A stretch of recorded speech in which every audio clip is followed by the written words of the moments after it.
Heart beat series நான் ரொம்ப ஆர்வமாக பார்த்த ஒரு வெப் சீரீஸ். சீசன் 1 ஃப்ரைடே வந்தால் போதும். அண்ட் இப்போ சீசன் 2 தேர்ஸ்டே எப்படா வரும் இந்த சீரீஸ் பார்க்க வெயிட் பண்ணிட்டு இருப்பேன். பட் இப்போது முடிய போது நினச்சாலே லைட்டாக ஃபீல் ஆகுது.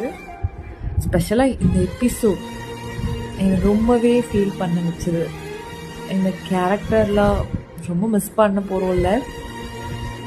தேர்ஸ்டேனாலே ஹார்ட் பீட் சீரீஸ் தான் நம்ம மைண்டுக்கு வரும்.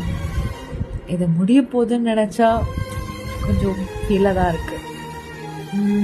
ஓகே, யாருக்கெல்லாம் இந்த ஹார்ட் பீட் சீரீஸ் ஃபேவரட்னு சொல்லிட்டு போங்க. நடக்கும் நானும் ஒரு டாக்டர் தான்.